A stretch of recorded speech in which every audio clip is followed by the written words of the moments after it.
This is Inside Badger Football with head coach Trey Shucker.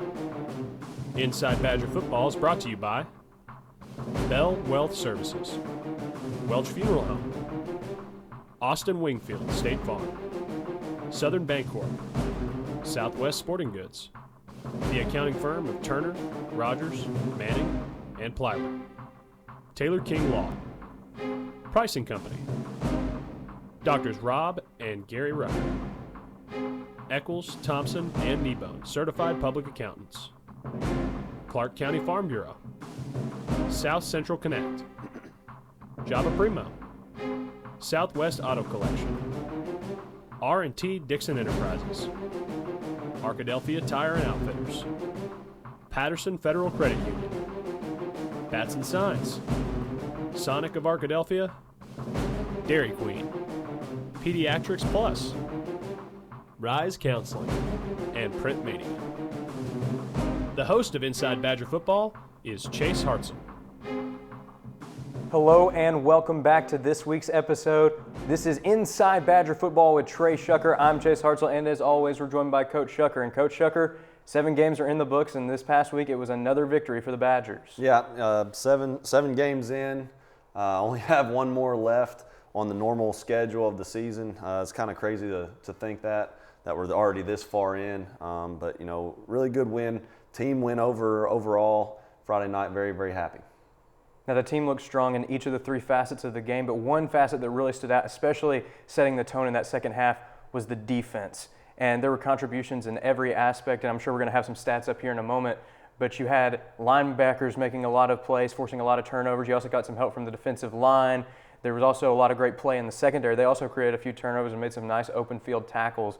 It just seems like there's this next man up mentality too as well. Just great depth all around, and it seems like everybody's contributing on that side of the ball at the moment. Really is. Our defense is really the unit that led us Friday. Our offense took a little bit longer to get going and get in the rhythm, but our defense held true, was able to create some turnovers and get us the ball back. You know, you take a look at the screen, and everybody on the screen's got some really good numbers. And our defense is playing well as they have all season. They're really leading us overall in a lot of categories, but we play a lot of different players on defense. We like that we're able to do that. We do that because we've got so many good players. We've got a lot of players that are Friday night game-ready players, and we use them as much as we can. We try to keep, yes, we want to keep people fresh, but we're also trying to get as many people in the game as possible that are ready and have proven themselves to make plays, and they continue to do that. And so as long as we can continue to be effective and set the tone for the game, we're going to continue to do that, and it's worked. Our defense is playing really, really good right now. And something worth noting in this last game too is that the defense had a unique challenge in that they had to face somewhat of a dual quarterback system. Ashdown has had some injuries at the quarterback position over the last week or two. McElroy, the starting quarterback, was out for the second half against Nashville, and then he was in limited snaps as well this past week, but he was also splitting time with Horn, who's the backup quarterback, but served as sort of the starting quarterback. But really you saw them substituting in and out regularly with each other. Arkadelphia has faced multiple quarterbacks in a game, but usually it's when you've seen the 2 different units switch, you start to see the first string and the second string. But this time the quarterbacks were going back and forth. So how did the defense adapt to that challenge of facing multiple quarterbacks regularly? Yeah, you know, their normal starting quarterback is more of a run threat, and they like to run the ball with them. The next quarterback that they brought in, number 27, is more of a thrower. He's got a little bit better of an arm, a little bit more accurate, and I think that was their whole game plan going into it, was they were going to try to throw the ball and get the ball out in space, and we were prepared for that, and I thought we did a really good job of defending it. Our defense did a really good job making in-game adjustments and being able to take that and apply it to the field and just really adapt. And, you know, that's just really what it ended up being, just having to adapt and just see who's in the game and make the adjustment from there. And speaking of adapting, we talked about the offense a few minutes ago. The offense didn't get as many opportunities as they usually get in the first half because Ashdown was running a slower tempo than usual. Yeah. They were eating up a lot of clock, so maybe not necessarily getting the same amount of opportunities in the first half, and that was reflected in the halftime score. It was a low-scoring affair, 7-6 going into the break. But we talked about the defense creating those opportunities. It really seemed like the offense was starting to capitalize more and more on those opportunities as the game went along. Yeah, we didn't have as many opportunities in the first half. Partly was because not only them, having some longer drives, and we did some things to kind of help them out with some penalties and some situations and 4th and longs and things like that. But offensively, we weren't clicking either. I mean, we had a lot of penalty yards that went against us, and then that kind of made our drives a little bit longer as well and ran some clock off. We weren't trying to do that, but just the way the rhythm of the game went, it just went by really quick, and we didn't have as many opportunities. And then the second half, the defense created some more opportunities for our offense to get on the field and go make plays and put points on the board. 4 or 5 turnovers overall, 4 turnovers overall, and then we were able to capitalize on those, and that was the difference in the game. And I know it's hard to pinpoint because it was more of a general trend in the right direction, but was there one moment that really served as a turning point, either for the offense or the defense in this case? Well, I think that first interception was the big one. In the second half, we were able to get that first interception. Our offense was able to get the ball back, and then we went and capitalized and scored on that series. And I think that was the biggest turning point. That was that extra edge that we needed to separate ourselves from just the rest of the pack of the game. And after that, it kind of escalated from there, and we were able to get in a rhythm. Things started to click, and things started to become a little bit more easier, and we just took advantage of it. Well, we're going to see that interception and many more highlights here in just a moment. These were the highlights from the game against Ashdown.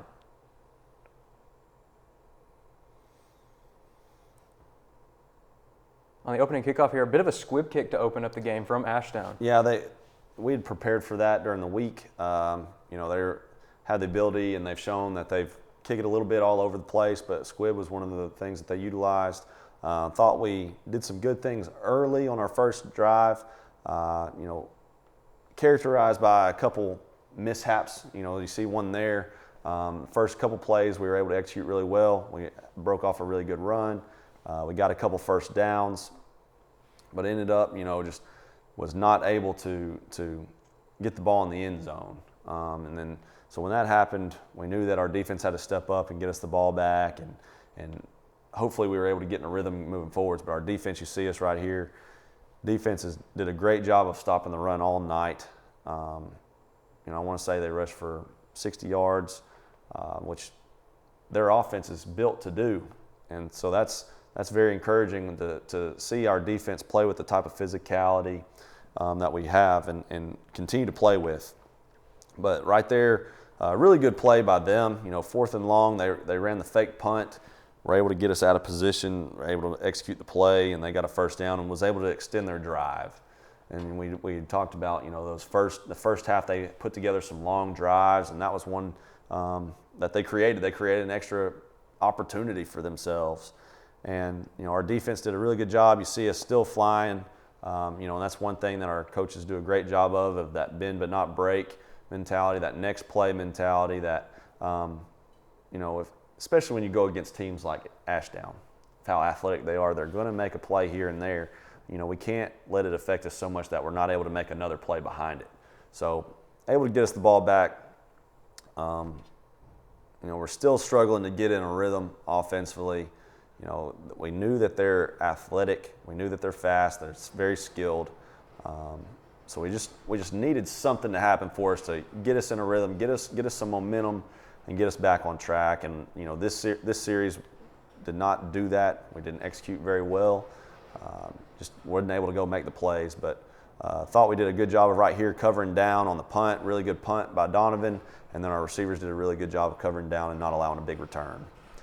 Defense took the field again. You see us getting to the ball, being physical, and we had to set the tone with that early. We had to get to the ball and take good angles to the ball. And I thought that was one of the reasons why they were able to throw it so many times in the second half, was we did a really, really good job of stopping the run and kind of getting them out of their element. You see us right here. We've got a lot of white jerseys getting to the ball and wrapping up and being physical, and we want to be physical tacklers. And we don't just want to get the ball down. We want to be physical. And so they resorted to the next option, was throwing the ball, and they threw the ball 36 times on the night over the whole course of the game, which is something that I don't know the last time that they've thrown it that many times in a single game was, but I don't believe it's been this season. But they had a really good punt, pinned us against our own end zone here. We ran a quick screen out to the running back, really good play to execute, and then then we start to get in a rhythm here. You see us getting the ball out, moving it. We got away from the end zone. We got a first down. We see us getting the ball out in space real quick and getting upfield. And then this is one of those shots right here that, probably wish we could have had back, but it's characterized by kind of the same deal. We did some good things. We got a first down here, but overall, that second, third down didn't execute well enough. And then on fourth down, when you're that far back, we're going to punt it out. So gave the ball back. Our defense is playing well. And then see right here, the fumble, really, really big play for us. Put our offense in a really good position to score, and this is something that we needed. This is what we were talking about. Needed something to happen to go our way, to give us a spark, to give us some momentum, to give us something to feel good about, and our offense is able to capitalize on it. Really good field position. Didn't have to go far to get the ball in the end zone.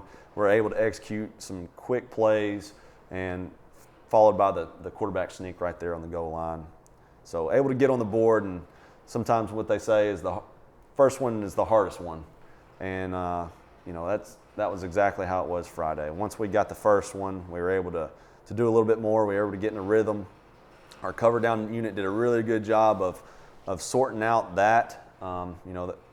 They tried to have a little bit of trickery in there to see if they can get our eyes wrong and end up in a wrong spot. But our cover down unit did a great job of getting down the field and wrapping up the tackling.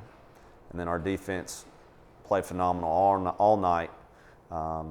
Controlled the run, controlled the line of scrimmage, didn't allow the runs to happen, and I don't believe there were any big runs.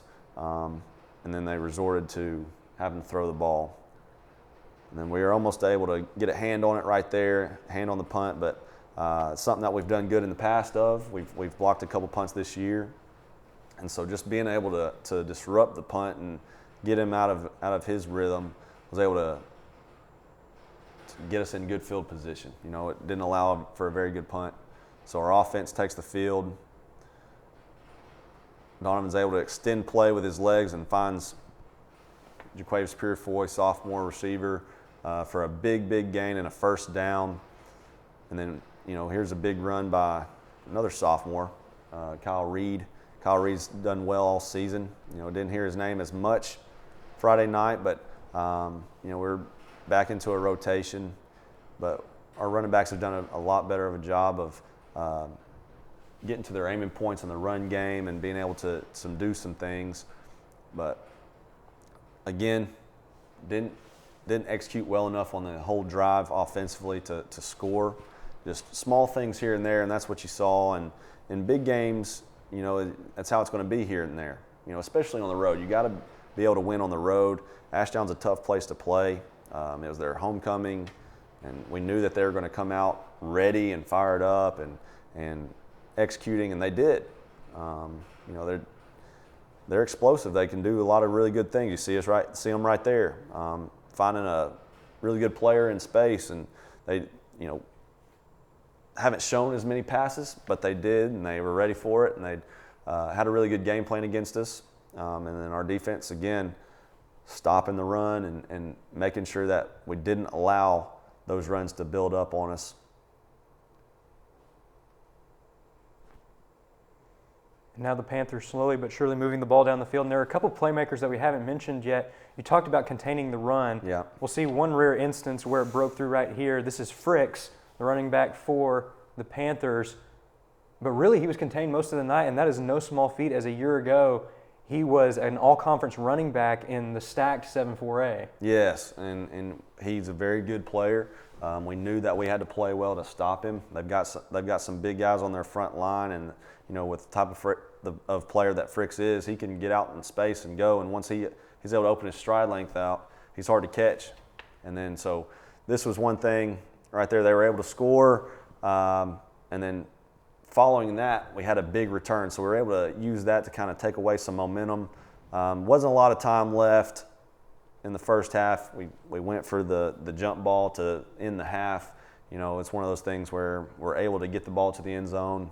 We're just going to take a shot to see if we can come down with it and get an extra point. But defense is on the field to start the second half. did a really good job of executing early. They were able to get behind the sticks and just really did a good job of maintaining on the back end, because we knew that they were going to come out in the second half and try to throw it around. Right here where we broke contain, and the quarterback was able to get outside and ended up getting a first down. That's one thing that, if there's something that we can take away from Friday, we got to play all the way through the series. Doesn't matter if it's 3rd and long or 4th and long, we got to play all the way through. And then Nick Williams right there with a big tackle on the reverse did a great job of staying at home and was able to run it down.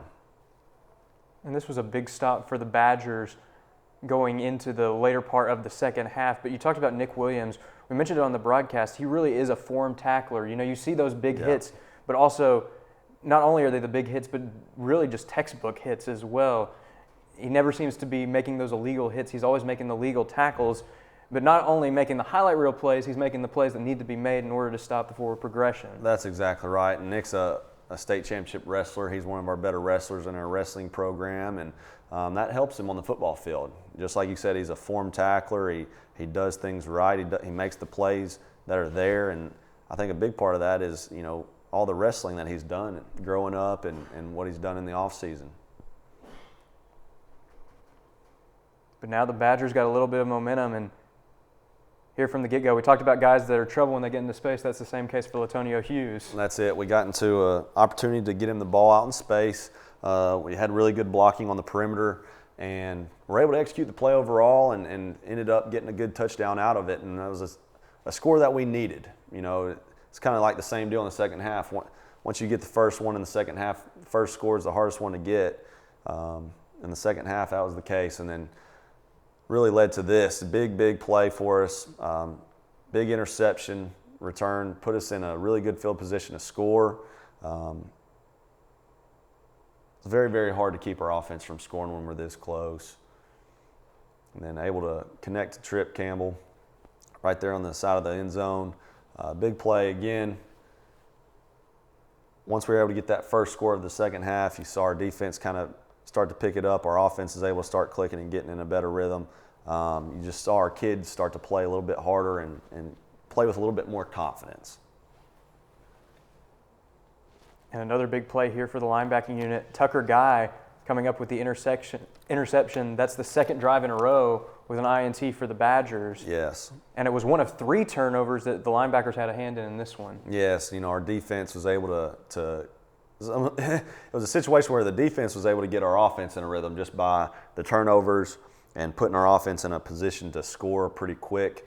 And that's how we were able to take the lead like we did. And then our offense was able to go out and execute the plays that we needed to make. And so it's one of those team victories. I mean, that's just really what it comes down to. And, you don't go 7-0 without being good in all the phases, and especially against a team like Ashdown. Ashdown's a very, very good team. They're well coached. They're very good at what they do. They're very talented and skilled. In a big game like this, it takes all 3 phases to win, and we were able to do that. And defense led us for most of the night, was able to get us on track and in rhythm. This is one of the bigger plays of the night that we allowed, but Ten's a good football player. He's one of the better players that we've seen. Last year he had a lot of yards against us, and we knew that we had to account for him and knew that he had the ability to make those plays. And he did. You saw it right there. The Badgers looking to respond here. And it's funny to say, starting at your own 38-yard line, that was the worst field position that the Badgers had up to that point in the half. Yes, and that was big on our defense's part to get us that field position. And then, right there, the further away you go, the better you have to execute. So right now, we've got the momentum. Our offense is feeling good. We've scored a couple times, and then it just helped us with our entire execution. We do a throwback play to our running back, and he's able to get the ball in the end zone as well. So we just needed things to kind of pick up for us to overcome some things. And we knew that there always is going to be something to overcome during the game. No matter what it is, we talk about our players staying together, believing in each other, trusting each other, and ultimately overcoming any kind of adversity. And there's always adversity, especially when you go on the road. Things are going to go against you at times. our kids know that, our coaches know that. We just got to overcome it, and we did. That's the biggest thing that we took away from Friday was we were able to overcome some adversity. We were able to get through some things and ultimately have a good team victory. Again, the Panthers not giving up without a fight. Horn had a great night both through the air and on the ground. Though here again, a great read on defense. Yes, and Zane Thomason with a big interception. I think he had his best night of the season so far. Had a lot of tackles, had a big interception. That was the interception that really sealed it for us for the night. Our offense gets the ball back and continues to work the ball down the field, execute the play in the run game and the pass game, and just keeps the flow moving for us. And once we got in a rhythm, it was really hard for us to take us off of it. We find Carter Babb out in space, goes through our progression and works to him, and then again, get the ball to him quick. Our receivers do a great job of maintaining leverage on their blocks. We're able to get the ball in the end zone.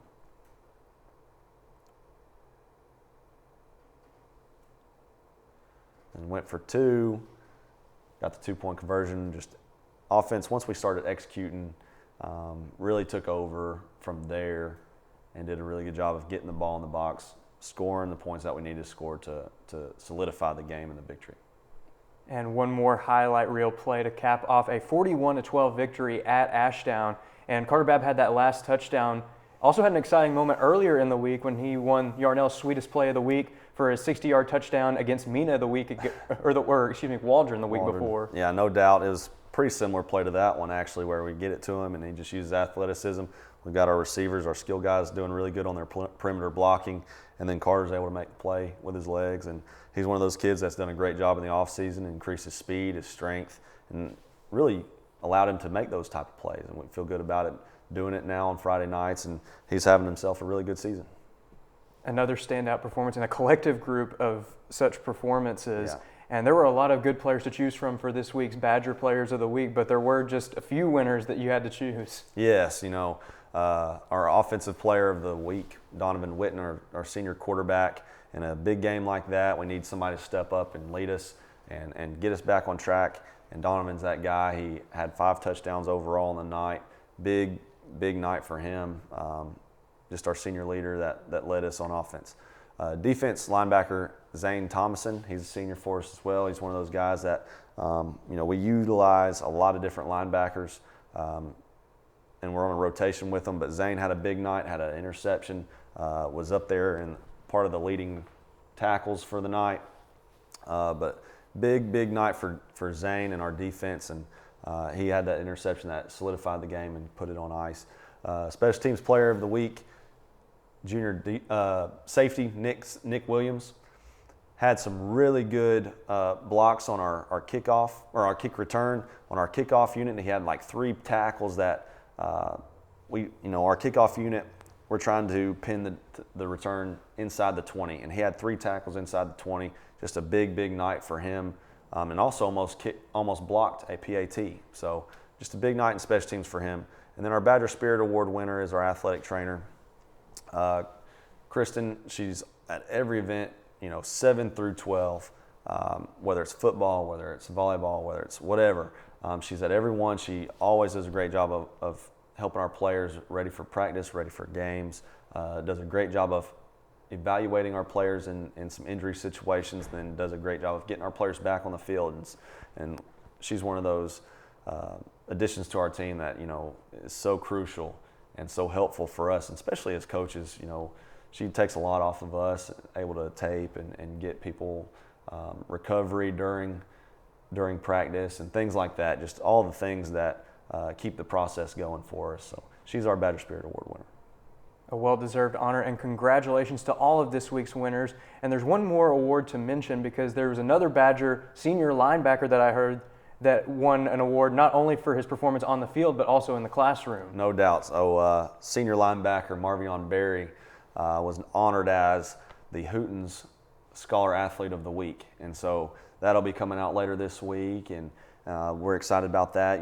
It's one of those things where, yes, we're we're doing well, as a team on the field, but it's not always just about football. We've got a lot of players that really take it serious in the classroom, and he's one of those guys that is always doing the right thing in the classroom, making sure he's getting his stuff turned in. He takes his academics very, very seriously. Very, very proud of how he's able to handle both. And, is one of those guys and that's why he's a senior leader for us. Not only is he a good football player, but he's in the classroom doing the right thing and making sure he's taking care of business both ways. Because, regardless of how far football takes you, there's always a finality to it, and you've got to be ready for that. And he's one of those kids that understand that academics is going to take him further. I think you summarized it perfectly. He's a leader not only on the field, but in the classroom and in the community as well. Yes. So congratulations to Marvion, a well-deserved honor for the senior from Arkadelphia. And now we're going to take a look at the rest of the conference, how it's shaping up. So you look at last week's results, Arkadelphia, of course, with the win at Ashdown that we just broke down. Nashville with another big win over Waldron this time. That's 3 in a row in terms of conference wins for the Scrappers. It really is. They're playing their best football right now. The Scrappers, they look like a completely different team than they did to start the season, and they're playing very, very hard. They're executing very well, and it's showing up for them. They're doing a really good job. And with this last win, securing a top 3 seed in the conference as well. Yeah, that's huge for them, especially coming off of last year. The credit to those players and those coaches for getting back on track and getting to be as competitive as they are right now. So we take a look at the conference standings. Mina and Waldron currently battling for that 5 seed spot in terms of the playoff rankings. They'll have a matchup against each other to close out the regular season. Ashdown's got one more matchup in the regular season trying to lock down that 4 seed this next week against Mina. And then you look at the top 3. Got a big matchup this next coming week against Malvern and Nashville. That's going to be a good fight for really a chance to tie second place at that point. And Arkadelphia is standing on top at 4-0, setting up for another big matchup in just a couple weeks between the Leopards and the Badgers. It is. It's going to be a huge game. It's going to be one of those games that you work so hard for all year, and it's going to be a big environment. It's going to mean a lot when it comes to conference standings. It's going to be for the 1-2, and then leading into the playoffs for that 1-2 seed means a lot when it comes to playoff picture. And so now we move forward. We look to the next week in play. We mentioned the matchup between Malvern and Nashville, and also Ashdown and Mina. Ashdown trying to lock up that 4 seed. Mina trying to put themselves in a really good spot going into that matchup against Waldron to really try and lock down a good seed in the playoffs. Arkadelphia and Waldron, the 2 teams in the 4A7 that are off this week. Yeah. So Nashville and Malvern, that's going to be a good challenge for the Leopards on the road going up against a Scrappers team that's red hot right now, haven't lost in conference play since they faced the Badgers. But we'll go ahead and look forward to that next matchup against Malvern, because for Arkadelphia, it's a bye week this next week. Yeah. But then you go into that next matchup after that. And really the story for Malvern going into this year, it's been an up and down past few years for the Leopards. They've had some leadership changes over the past few years, but also you look in terms of health, that's been the big thing. In terms of health, the Leopards have struggled with injuries. This has not been the case this year. This is a Leopards team that has stayed healthy. They knew they had the talent. They're starting to let that talent show this year, really getting the opportunities to go out there and play their best football, and it's paying off right now as they're currently just a half a game back in the conference standings. That's right, and Coach Plumley is the head coach over there right now. He does a great job having his kids prepared and with their development, and they're seeing the results from that right now. They're able to be healthy. They're maintaining their health through the season that they haven't been able to do in the past, and you see it's helping them on their season schedule. They're able to have their best players on the field at all times, and they're red hot too. We talk about Nashville being red hot. Malvern's taking care of business, and they're on a roll as well. So expect a really big matchup from that this week and leading into the next week against us. So looking forward to that next week, because this is the rivalry game for Arkadelphia at the end of the season, the Ouachita River Rumble, playing for the belt. But there's even more implications this year, because if the Leopards do get the win at Nashville, you're looking at a chance for an undisputed conference championship on the line in that last game of the season. So, and on top of that too, with that conference championship, you're also looking at a number 1 seed. Arkadelphia's already locked up at least 1 home game, but looking to add on some home games with a win over the Leopards on the road. What can we expect from that game and from that environment going into the last week of the regular season? Well, it's going to be a huge environment. Expect that game to be a full 7-4A battle. I mean, that's really what, when people talk about our conference, they talk about it being the SEC of the 4A, and this is the type of matchup of why it is that. It comes down to two big teams that are fighting for it all at the very end of the season, trying to set themselves up and have the best playoff picture possible. That's really what it comes down to. Conference championship leading into the playoffs with a good seed or a better seed, and then having the momentum going into the playoffs as well. Well, it's going to be a big fight feel in Malvern here in just a couple weeks. That game taking place on November 4th at 7 p.m. at Malvern. We encourage you to come out because it's going to be a great environment on the road for Arkadelphia. There's going to be a good turnout for both teams in that one. A lot of eyes looking at that one for the 4A playoff picture. But not only that, really serving as a conference championship game in this rivalry. That's exactly right. And it's a rivalry. Could be a potential conference championship, leading into the 1-2 seed, all of it. It's a big deal. It's going to be a big game. So we will not have an episode next week as this is the bye week for Arkadelphia, but we'll be back in a couple weeks to break down the matchup for Malvern as well as start to break down the playoff picture and what's next for the Badgers going into the postseason. So, Coach, thank you again for joining us this week. Hey, thank you for having me. Go Badgers, and we'll see you next time. Go Badgers.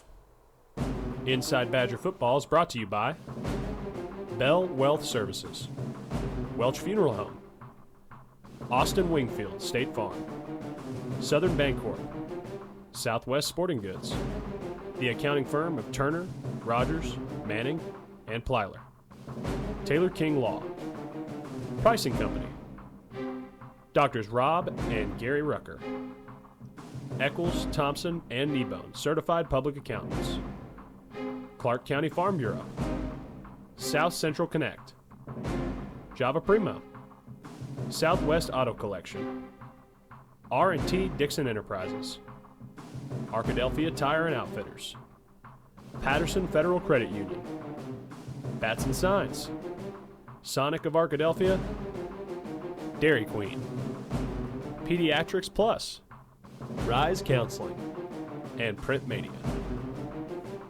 Inside Badger Football is produced weekly by the Ouachita Baptist University, Rogers Department of Communications, and the Ouachita Sports Digital Network.